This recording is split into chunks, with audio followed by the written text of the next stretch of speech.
ഇപ്പം നിങ്ങൾ അനിത ടോമിയുടെ ചരിത്രം കേട്ടപ്പോൾ നമുക്ക് മനസ്സിലായില്ലേ? അനിത ടോമിയെ ഇറീന എന്ന് പറയുന്നൊരു പ്രേക്ഷിതയാണ് കൃപയിലേക്ക് കൊണ്ടുവരണത്.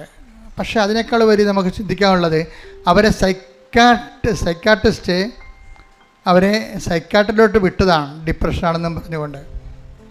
അവർ ക്യാൻസർ പേഷ്യൻ്റാണ്. അപ്പോൾ ഇത്രയും ബുദ്ധിമുട്ട് നിൽക്കുന്ന ഒരു വ്യക്തി എങ്ങനെയാണ് ഇത്ര പെട്ടെന്ന് ഇന്ന് കാണുന്ന നിലവാരത്തിലേക്ക് ഉയർന്നത്? എങ്ങനെയാണ്? അത് മെഡിക്കേഷൻ കൊണ്ടല്ല, ശരിക്കും പറഞ്ഞാൽ ഒരു സാങ്കേതികമായ നൈപുണ്യം കൊണ്ടല്ല, മറിച്ച് എന്താണ്, അതായത് നമ്മളെ കഴിഞ്ഞ ദിവസം നമുക്ക് കണ്ടതാണ്. അതായത് നമ്മളിപ്പോൾ വെള്ളിയാഴ്ച ഉപവസിക്കുന്നവരുണ്ട്, ചൊവ്വാഴ്ച ഉപവസിക്കുന്നവരുണ്ട്, ഉടമ്പടി എടുക്കുക, അത് നോൻപിൻ്റെ ഉപവാസങ്ങൾ. ഉടമ്പടി എടുക്കുന്നവർ ബുധനാഴ്ച ഉപവസിക്കുക. അപ്പോൾ ശ്രദ്ധിക്കേണ്ട ഇതാണ്, ചൊവ്വാഴ്ച വെള്ളിയാഴ്ച ഉപവസിക്കേണ്ടത്. നോൻപിൻ്റെ ഉപവാസം എന്ന് പറയുന്നത് വെള്ളിയാഴ്ചയാണ് സാധാരണ കൂടുതൽ വരണത്. അപ്പോൾ എല്ലാ ദിവസവും പച്ചരിക്കറി തന്നെ ഉപയോഗിക്കുന്ന ഒത്തിരി പേരുണ്ട്, സഭയിൽ ഒത്തിരി പേരുണ്ട്. പക്ഷേ നിങ്ങൾ നല്ല കാര്യമാണ് ചെയ്യണത്. പക്ഷേ പ്രാർത്ഥനാ ജീവിതവും അതുപോലെ തന്നെ സുവിശേഷ സാക്ഷ്യ ജീവിതവും അതനുസരിച്ച് ക്രമീകരിക്കണം. കാര്യം നോൻപും ജീവിതവുമായിട്ടാണ് കണക്ട് ചെയ്യേണ്ടത്. പച്ചക്കറി കഴിച്ചാൽ മാത്രമാണ് നോൻപെങ്കിൽ ഈ ആടൊക്കെ നേരത്തെ സ്വർഗത്തിൽ പോകേണ്ടതാണ്, അല്ലേ? അപ്പോൾ അതൊക്കെ ഇപ്പോൾ നമ്മളെപ്പോഴും ഓർക്കേണ്ട ഇതാണ്, ജീവിതത്തെ ബന്ധിക്കാതെ അഭ്യാസങ്ങളും ആചാരങ്ങളും കാണിച്ചാൽ വല്ല ഫലങ്ങളൊന്നും കാണത്തില്ല. അപ്പം അതുകൊണ്ട് ജീവിതബന്ധിയായിട്ട് വേണം ഈ വിഷയം എടുക്കാൻ. നോൻപ് കാലത്ത് നമ്മൾ ഗുരുതരമായ രീതിയിൽ യുദ്ധകാല അടിസ്ഥാനത്തിൽ ദൈവത്തിലേക്ക് തിരിയുകയാണ്. അതുകൊണ്ട് വചന വായനയും ഭയങ്കര സ്നേഹത്തോടെ വേണം വചനം വായിക്കാൻ.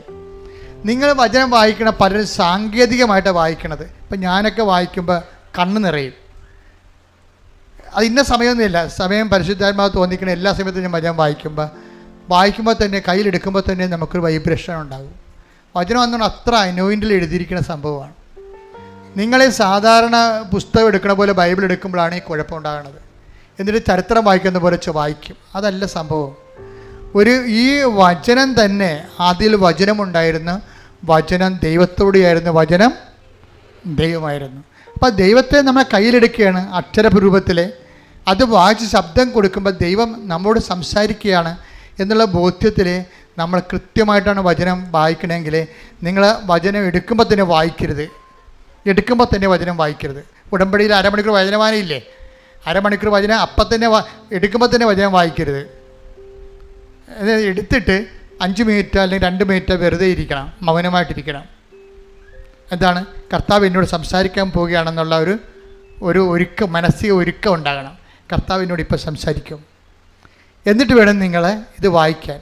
വായിച്ചു വരുമ്പോൾ ഒരു 2 സെൻറ്റൻസൊക്കെ വായിച്ചിട്ട് ഒരു സ്വർഗ്ഗസ്ഥനായ പിതാവ് ചെല്ലണം, ഒരു നന്മ നിറഞ്ഞവരെയും ചെല്ലണം. അപ്പോൾ നമുക്ക് മധ്യസ്ഥ പ്രാർത്ഥന കിട്ടും.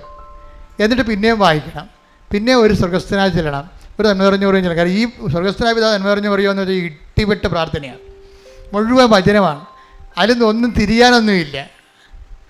നിങ്ങളെ വസ്ത്രം കയ്യിൽ നിന്നൊക്കെ ഇട്ട് സ്വയം പ്രേരിത പ്രാർത്ഥന ചെല്ലുമ്പോൾ മുഴുവൻ നിങ്ങളുടെ പ്രാർത്ഥനയല്ലേ, അതിൻ്റെ അകത്ത് ദൈവവചനം ഇരിക്കണേ. പക്ഷേ നന്മ നിറഞ്ഞ മറിയത്തിൽ മുഴുവൻ ദൈവവചനമാണ്, സ്വർഗ്ഗസ്ഥനായ പിതാവ് മുഴുവനും ദൈവവചനമാണ്. അപ്പോൾ ഇത് നമ്മൾ വചനമായിരിക്കുമ്പോൾ ദൈവവചനം തന്നെ പ്രാർത്ഥനയുടെ ഭാഗമാക്കാൻ നോക്കണം. അപ്പം അത് ദൈവവചനം വായിച്ചു കഴിയുമ്പോൾ പിന്നെ കർത്താവിന് തോന്നും സംഭവം നമ്മൾ സീരിയസ് ആണെന്ന് തോന്നിക്കഴിഞ്ഞാൽ കർത്താവ് നമ്മളെ ഇൻട്രാക്ട് ചെയ്യാൻ നോക്കും. നമ്മളുമായിട്ട് നമ്മുടെ ജീവിതമായിട്ട് പോകുന്ന കാര്യങ്ങൾ കർത്താവ് സംസാരിക്കും വചനത്തിലൂടെ. കൂട്ടിക്കണക്കിന് മനുഷ്യരോടാണ് കർത്താവ് ഓരോ നിമിഷവും സംസാരിക്കണത്. അവരൊക്കെ ഇടിച്ചു പൊളിച്ച് ജീവിക്കണത് ഈ പുസ്തകം കയ്യിലുള്ളത് കൊണ്ടാണ്. അപ്പം അതുകൊണ്ട് ഉടമ്പടി എന്ന് പറയണത്, പ്രത്യേകിച്ച് നോൻപ് കാലം കൂടി ആകുമ്പോൾ ഇനി വചനം വായിക്കുകയും പ്രാർത്ഥിക്കുകയും. ചിലരിങ്ങനെ ഒറ്റയടിക്ക് ഇങ്ങനെ വായിച്ചു പോകും.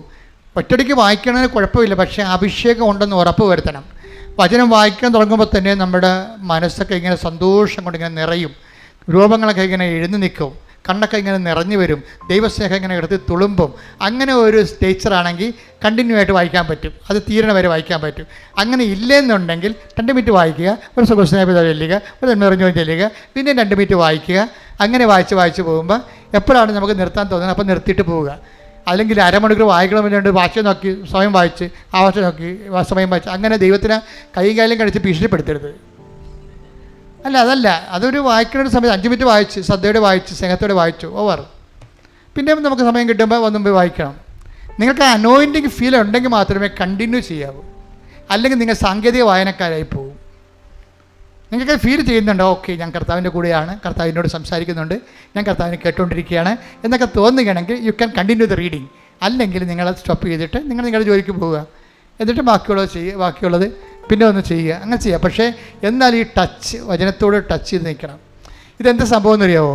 നമ്മളിങ്ങനെ ദൈവത്തിൻ്റെ, ഞാൻ പറഞ്ഞ മനസ്സിലാകുന്നുണ്ടല്ലോ അല്ലേ, ഇങ്ങനെ നമ്മൾ ദൈവത്തിൻ്റെ കൂടെയാണെന്ന് ദൈവത്തിന് തോന്നുകയാണ് ഏറ്റവും പ്രധാനപ്പെട്ട കാര്യം. അങ്ങനെ തോന്നിക്കഴിഞ്ഞാലുണ്ടല്ലോ എൻ്റെ മക്കൾ, നിങ്ങളിപ്പോൾ ചിന്തിക്കണത് എന്താണെന്നറിയാമോ? പിന്നെ അച്ഛനിങ്ങനെ പറഞ്ഞു, അച്ഛൻ സമയമുണ്ട്, അച്ഛൻ വചനം വായിച്ചാൽ മതി. വീട്ടിൽ എന്തെല്ലാം പ്രശ്നം, മരുമകൾ തന്നെ പ്രശ്നമാണ് അവൾ. പിന്നെ ഉണ്ട് ഇപ്പോൾ അവൾ ബാംഗ്ലൂരിൽ പോയി ആരാണ്ട് ലൈൻ അടിച്ചെന്ന് കേട്ട്, ഇനി അതിൻ്റെ പ്രശ്നമാണ്. ഇങ്ങനെ 100,000 അതായത് ബാങ്കിൽ പഠിക്കാൻ വിട്ട മോളെ അവൾ ലാൽ ബാഗിൽ പോയി എന്താ നമ്പർ കാണിച്ചതെന്നേ പറയണത്. അതെല്ലാം മെസ്സേജ് വന്നിട്ടുണ്ട്, അമ്മ ഇതുകൊണ്ട് വിഷമിച്ചിരിക്കുകയും. അപ്പോഴാണ് അപ്പം കുടിച്ചുകൊണ്ട് വരുന്നത്. ഇങ്ങനെ 100,000 സ്ഥലത്താണ് നമ്മൾ നിൽക്കണത്. അച്ഛനിങ്ങനെ വായിക്കാൻ പറഞ്ഞാൽ എങ്ങനെ വായിക്കാനാണ്, മുഴുവൻ പിശാചാണ് എന്നതെന്ന് പറയും. ഇതൊക്കെ ഞാൻ സമ്മതിച്ചു. പക്ഷേ നിങ്ങൾ ദൈവത്തിൻ്റെ കൂടെയാണെന്ന് ആദ്യത്തെ തന്ത്രം എന്ന് പറയണത് എന്നുവെച്ചാൽ നടപടി, നിങ്ങൾ ദൈവത്തിൻ്റെ കൂടെയാണെന്ന് ദൈവത്തെ ഒന്ന് ബോധ്യപ്പെടുത്തുന്നതാണ് ആദ്യ നടപടി. ഇപ്പം ഞാൻ അനിത ടോമിയുടെ കാര്യം പറഞ്ഞില്ലേ, അനിത ടോമി കുറച്ച് കഴിഞ്ഞപ്പോൾ കർത്താവിൻ്റെ കൂടെ മാത്രമായി. കർത്താവിനെക്കുറിച്ച് ചിന്തിക്കുന്നു, പരിശുദ്ധ അമ്മയെക്കുറിച്ച് ചിന്തിക്കുന്നു, രോഗികളെക്കുറിച്ച് ചിന്തിക്കുന്നു, അനാഥരെക്കുറിച്ച് ചിന്തിക്കുന്നു, ഭർത്താവും ഭാര്യയും കൂടി ജോലി ശുശ്രൂഷ ചെയ്യുന്നു. അങ്ങനെ അവർ കർത്താവിൻ്റെ ജീവിതം ജീവിക്കാൻ തുടങ്ങിയപ്പോൾ പെട്ടെന്നൊരു ഫോൺ കോൾ. അനിത പറയണേ, ആ ഒറ്റ ഫോൺ കോളിലൂടെ ഞങ്ങളുടെ കുടുംബ പ്രശ്നം മൊത്തം തീർന്നെന്ന്. അപ്പോൾ എൻ്റെ അടുത്ത അത് ആ സാക്ഷ്യം കേട്ടപ്പോൾ എനിക്കെന്ത് തോന്നിയറിയാവോ? അനിത എന്തുമാത്രം അനിതയെ ഡിപ്രഷനാക്കി കൊണ്ടുപോയി സൈക്കാട്രി തള്ളിയത് ഈ കുടുംബ പ്രശ്നമാണ്. പക്ഷെ നിന്റെ ദൈവത്തിന് നിന്റെ പ്രശ്നം തീർക്കാൻ ഒരു ഫോൺ കോൾ മാത്രം മതി. കൈയടിക്കട്ടെ, ശ്രുതിക്കട്ടെ. പരമദിവ്യകാരണത്തിന്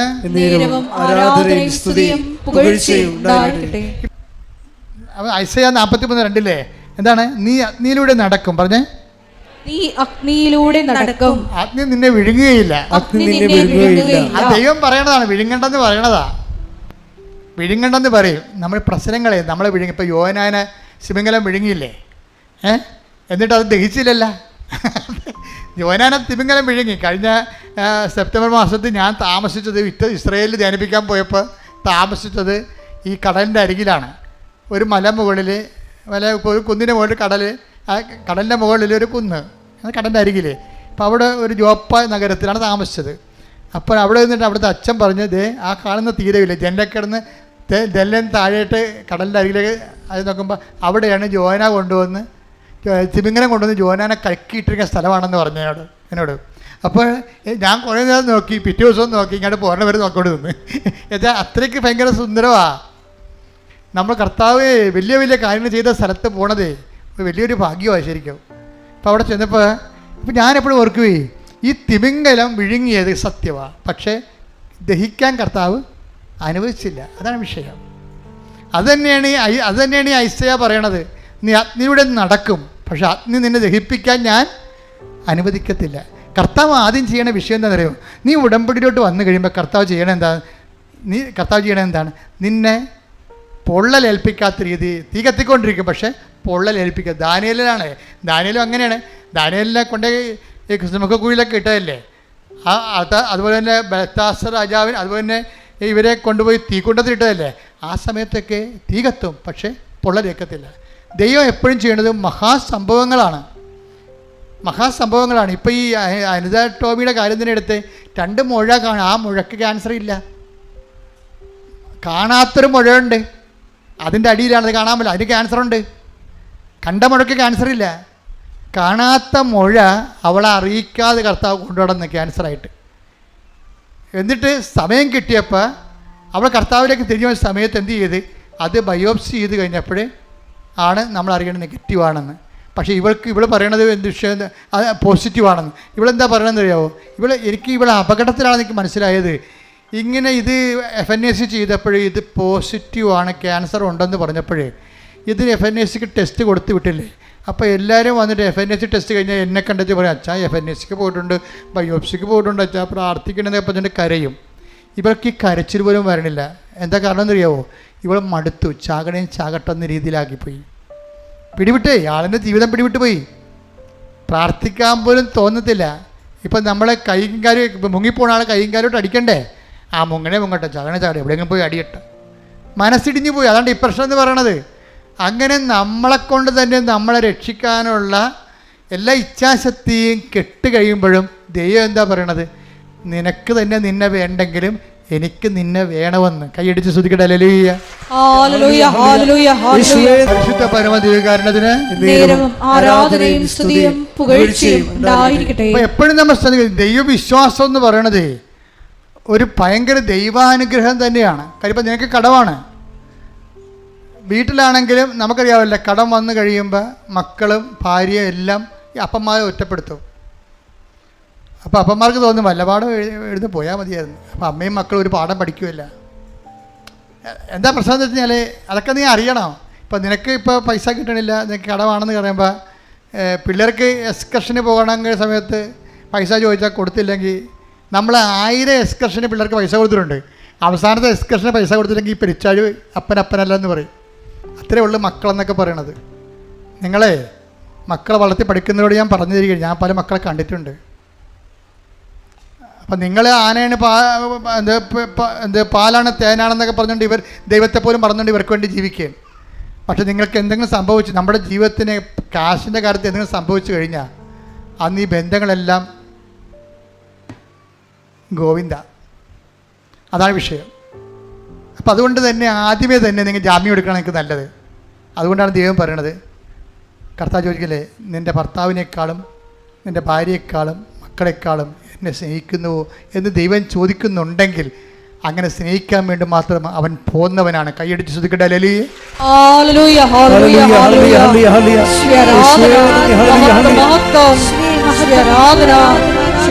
പ്രതി എല്ലാം ഉച്ഛിഷ്ടമായി കണക്കാക്കുവാൻ ഈ ആരാധനയിലൂടെ ഞങ്ങളെ അഭിഷേകം ചെയ്യണമേ. ഹല്ലേലൂയ, ഹല്ലേലൂയ. പരിശുദ്ധ പരമദിവ്യകാരുണ്യത്തിന് നമ്മൾ വിശ്വസിക്കാൻ തോന്നുന്നത് തന്നെ ഒരു ദൈവാനുഗ്രഹത്തിൻ്റെ ലക്ഷണമാണ്. പിന്നെ നിങ്ങൾക്ക് കറണ്ട് ഉണ്ട്, സിംഗിൾ ഫേസ് ആണെങ്കിലും ഉണ്ട്. ഇനി നിങ്ങളത് ബൂസ്റ്റ് ചെയ്ത് ഉടമ്പടിയിലോട്ട് വരുമ്പോൾ പെട്ടെന്നാണ് കത്തിപ്പിടിക്കണത്. അപ്പോൾ നിങ്ങൾ ഇതിനെല്ലാത്തിനും അതിജീവിക്കും. ഒരു കാര്യം നമ്മൾ അനിത എന്ന് മനസ്സിലാക്കിയ കാര്യം വെച്ചാൽ, അവൾക്ക് തന്നെ അവളെ വേണ്ടാത്ത സമയമുണ്ടായിരുന്നു. അവർക്ക് തന്നെ അവളെ വേണ്ടാത്ത സമയം. അതാണ് ഇങ്ങനെ ഡിപ്രഷൻ അടിച്ചിട്ട് മരിക്കട്ടെ, ആർക്ക് ചെയ്താം, എനിക്ക് ചെയ്താവില്ല, പിന്നെ എന്തിനാ നാട്ടുകാർക്ക് ചെയ്താം എന്ന രീതിയിലേക്ക് വരുമ്പോഴും എന്താ പറ്റണത്? ആ ദൈവത്തിൻ്റെ ആ കുടുംബത്തിൽ, ഞാനിപ്പോൾ ഈ കുടുംബത്തിൻ്റെ ആധ്യാത്മികത എപ്പോഴും പറയുന്നത്, എൻ്റെ മക്കളെ, കുടുംബത്തിൽ ഇപ്പം പല വ്യക്തികൾക്കും പല സമയത്താണ് ഇതുപോലെ ന്യൂനമർദ്ദം ഉണ്ടാകണതേ.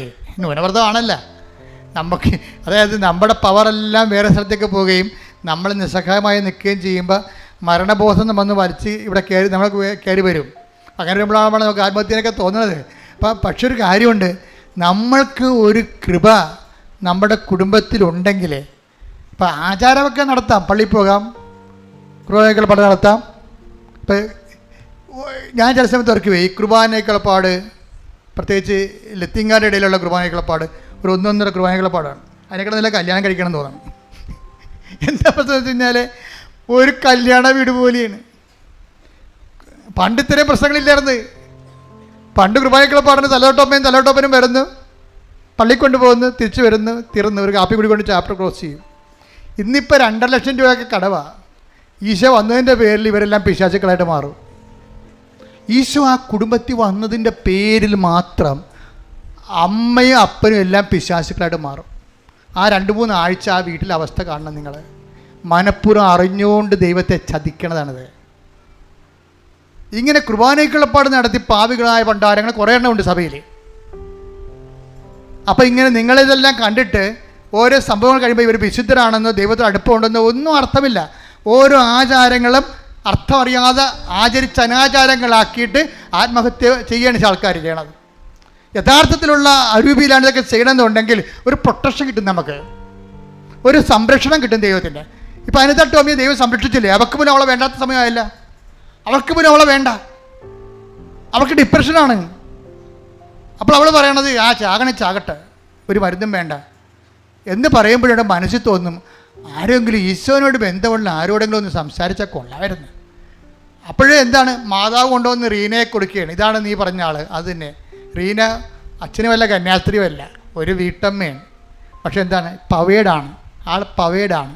അപ്പോൾ പറഞ്ഞാൽ നിനക്ക് ഡിപ്രഷൻ ഇല്ല. കണ്ടാ, സുവിശേഷം പോണ പോക്ക് കണ്ടല്ല, നിനക്ക് ഡിപ്രഷൻ ഇല്ല. നീ കൃപാസ അമ്മയുടെ കാര്യം ചവിട്ട്, മണ്ണി ചവിട്ട്. പിന്നെ എന്താണ് അമ്മ തീരുമാനിച്ചോളൂ. അമ്മ തീരുമാനിക്കുമ്പോൾ എന്താ പറയണത്, വന്ന് സാക്ഷ്യം പറഞ്ഞോളാൻ പറയുക. അമ്മ തീരുമാനിച്ച് അപ്പം തന്നെ പച്ചക്ക വരക്കും, പച്ചക്ക അപ്പം തന്നെ മഷിയുടെ വരക്കും. ഇത് ദൈവത്തിൻ്റെ തിരുസന്നിധിയിൽ നിനക്ക് നിന്നെ വേണ്ടെങ്കിലും അതല്ലേ ബൈബിൾ പറയണത്. ഹല്ലേലൂയ ഹല്ലേലൂയ ഹല്ലേലൂയ ഹല്ലേലൂയ യേശുവേ നന്ദി ഹല്ലേലൂയ ഹല്ലേലൂയ ഹല്ലേലൂയ യേശുവേ ആരാധന ആരാധന ആരാധന ഹല്ലേലൂയ ഹല്ലേലൂയ ഹല്ലേലൂയ ഹല്ലേലൂയ യേശുവേ സ്തുതി ഹല്ലേലൂയ ഹല്ലേലൂയ. ഹെബ്രായർ 13:5 ഞാൻ നിന്നെ ഒരു വിധത്തിലും അവഗണിക്കുകയോ ഉപേക്ഷിക്കുകയോ ഇല്ല എന്ന് അവിടുന്ന് പറഞ്ഞിട്ടുണ്ടല്ലോ. അതാണ്, അവിടുന്ന് പറഞ്ഞിട്ടുണ്ടല്ലോ. അതെപ്പോഴും ഓർക്കണം നമ്മള്. അവർ നേരത്തെ പറഞ്ഞതാണത്. ഞാൻ ഒരു കാരണവശാലും നിന്നെ ഉപേക്ഷിക്കുകയോ അവഗണിക്കുകയോ ചെയ്യത്തില്ല എന്ന് അവിടുന്ന് പറഞ്ഞിട്ടുണ്ടല്ലോ. അതുകൊണ്ടാണ് നേരത്തെ ഉള്ള അവിടുത്തെ വാക്കിൻ്റെ അടിസ്ഥാനത്തിലാണ് അനിത ടോമിക്ക് അവളെ തന്നെ വേണ്ടെങ്കിലും ദൈവത്തിന് അവളെ വേണമെന്ന് പറഞ്ഞ് ചേർത്ത് പിടിക്കണത്. ഇതിൻ്റെ ഈ ചേർത്ത് പിടിക്കൽ തന്നെ ഉടമ്പടിയിലോട്ട് വരുമ്പോൾ ദൈവം ഒരു കാലത്ത് നിന്നെ കൈവിടാതെ പിടിക്കുക തന്നെയല്ല, ആ വിഷയം നീ കൈകാര്യം ചെയ്യുന്നവരെ നിൻ്റെ കൂടെ നിന്നുകൊണ്ട് സഞ്ചാരിമാത കൈകാര്യം ചെയ്തുകൊണ്ട് നിന്നെ ഉയർത്തി അവളെ അനിത ടോമിയെ പൂർണ്ണമായി സുഖപ്പെടുത്തി അവിടെ കുടുംബ പ്രശ്നങ്ങൾ പരിഹരിച്ചു, അവിടെ കുടുംബജീവിതം ക്രമീകരിച്ചു, അവളെ വിശുദ്ധീകരിച്ചു, അവളെ സുവിശേഷ സാക്ഷിയാക്കി. കൈയടിച്ച് ശ്രദ്ധിക്കട്ടെ.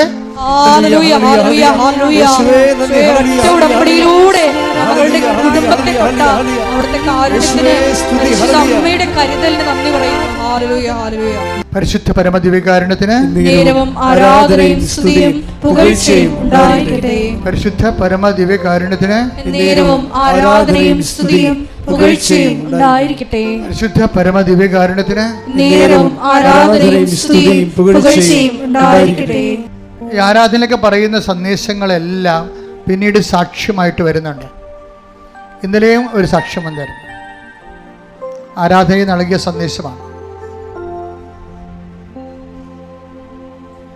അതുകൊണ്ട് തന്നെ വിശ്വാസത്തോടെ വേണം ഇതെല്ലാം ചെയ്യാൻ. അച്ഛൻ പ്രാർത്ഥിക്കും, മക്കള് അറിയാവുന്നൊരു വിശ്വാസപ്രമാണം ചൊല്ലിക്കൊണ്ട് ശ്രുതി പ്രാർത്ഥിക്കണം, അല്ലാത്ത സ്തുതിക്കണം. രോഗത്തിൻ്റെ ഓരോ രോഗങ്ങളും അച്ഛൻ പറയുന്നത് നിങ്ങളെ കൈകൾ മാറ്റി അച്ഛൻ്റെ പ്രാർത്ഥനയുമായിട്ട് കർത്താവ് തരണമനുസരിച്ച് മുന്നോട്ട് പോകും. നിങ്ങളെന്ത് ചെയ്യണം, നിങ്ങൾക്കുള്ള രോഗങ്ങൾ വ്യത്യസ്തമായ സ്ഥലങ്ങളിൽ കൈ മാറ്റി വെച്ചുകൊണ്ട് വിശ്വാസപ്രമാണം ചൊല്ലിക്കൊണ്ടിരിക്കണം. അല്ല ഒരു സ്ഥലത്ത് തന്നെ കൈവച്ചുകൊണ്ടിരിക്കരുത്. രോഗമുള്ളവരുണ്ട്, ചിലപ്പോൾ ഗർഭാശയ രോഗികളുണ്ടാകും, ചിലപ്പോൾ കിഡ്നി രോഗികളുണ്ടാകും, അല്ലെങ്കിൽ ഗ്ലോയിറ്ററിൻ്റെ അസുഖമുള്ളവരുണ്ടാകും, ചിലപ്പോൾ നടുവേനക്കാരുണ്ടാകും. അപ്പോൾ ഒരാൾക്ക് തന്നെ പല രോഗങ്ങളുണ്ടാകും. അവർ കർത്താവിൻ്റെ നാമത്തിൽ കൈകൾ മാറ്റി വെച്ചുകൊണ്ടിരിക്കണം. കർത്താവേ, നമുക്ക് പ്രാർത്ഥിക്കാൻ തുടങ്ങാം. സ്തുതിക്കട്ടെ. ഹല്ലേലൂയ ഹല്ലേലൂയ ഹല്ലേലൂയ ഹല്ലേലൂയ മഹത്വം മഹത്വം ആരാധന ആരാധന ഹല്ലേലൂയ ഹല്ലേലൂയ ഹല്ലേലൂയ യേശുവേ ആരാധന ഹല്ലേലൂയ. കർത്താവിന്റെ ഉന്നതമായ നാമത്തിന് സ്വസ്ഥം ചെയ്യുന്നു. കർത്താവിന്റെ വിശുദ്ധ പൗരോഹിത്യത്തെ മഹത്വപ്പെടുത്തണമേ. കർത്താവ് സഭയിലുള്ള സാന്നിധ്യം പ്രകടമാക്കണമേ. 39 വർഷം ഞാൻ അർപ്പിച്ച കുർബാനയുടെ യോഗ്യതയാൽ 39 വർഷം അർപ്പിച്ച കുർബാനയുടെ യോഗ്യതയാൽ കൃപാസ്ഥാനത്താറെ ജീവനോടെ പ്രത്യക്ഷപ്പെട്ട പരിശുദ്ധ അമ്മയുടെ മാധ്യസ്ഥതാൽ കർത്താവിന്റെ തിരുമുറിവാർന്ന വലതുകരം, കർത്താവിന്റെ തിരുമുറിവാർന്ന വലതുകരം, അനുഗ്രഹത്തിന്റെ അത്ഭുതകരം നിങ്ങളുടെ ശിരസിൽ വെക്കട്ടെ എന്ന് പ്രാർത്ഥിക്കുന്നു. കർത്താവിന്റെ തിരുമുറിവാർന്ന വലതുകരം, അനുഗ്രഹത്തിന്റെ അത്ഭുതകരം, ആണിപ്രധാന അത്ഭുതകരം നിങ്ങളുടെ ശിരസിൽ വെക്കണമെന്ന് പ്രാർത്ഥിക്കുന്നു. കർത്താവേ, കർത്താവേ, അടിപ്പഴ പോലെ വൈദാഘാതം പോലെ ദൈവികമായ ശക്തി നിങ്ങളിലേക്ക് ആവശ്യിക്കട്ടെ. ഈശോ, ഈശോ, ഈശോ നിന്റെ വിശുദ്ധ പൗരോഹിത്യത്തെ മഹത്വപ്പെടുത്തണമേ. ഉദരരോഗികളെ നീ സുഖപ്പെടുത്തണമേ കർത്താവേ. മഹോരോഗ്യ സുഖപ്പെടുത്തണമേ കർത്താവേ. കരരോഗികളെ സുഖപ്പെടുത്തണമേ കർത്താവേ. ഹൃദയത്തെ സ്പർശിക്കണമേ, ആത്മറിയെ സ്പർശിക്കണമേ കർത്താവേ. ചെണ്ടിട്ടിരിക്കുന്നത് സ്പർശിക്കണമേ കർത്താവേ. 5 പാസ് ചെയ്തവരെ സ്പർശിക്കണമേ കർത്താവേ. ദൈവത്തിന്റെ കരുണ, ദൈവത്തിന്റെ ശക്തി, ദൈവത്തിന്റെ പരിശുദ്ധാത്മാവ് നിങ്ങളെ അടിപ്പിണർ പോലെ വൈദാഖാലം പോലെ ദൈവികമായ ശക്തി അരിച്ചിറങ്ങട്ടെ. ശ്രദ്ധിക്കട്ടെ, നാമത്തില്, സഭയുടെ അധികാരത്തില്, കുരിശിന്റെ അടയാളത്തില്, വേദനകള്, കിഡ്നി രോഗങ്ങള്, ആമാശ രോഗങ്ങള്, ചെറുകിട രോഗങ്ങള്, പിസ്റ്റോഡി രോഗങ്ങള്, പിസ്തുര രോഗങ്ങള്, ഗർഭാശയ രോഗങ്ങള്, അണ്ടാശയ രോഗങ്ങള്, നടുവിന്റെ വേദനകള് യേശു ക്രിസ്തുവിന്റെ നാമത്തില് മാറിപ്പോകട്ടെ. ഹല്ലേലൂയ, ഹല്ലേലൂയ, ഹല്ലേലൂയ, ഹല്ലേലൂയ. രോഗങ്ങളെ സുഖപ്പെട്ടുകൊണ്ട് ആരാധനയിലൂടെ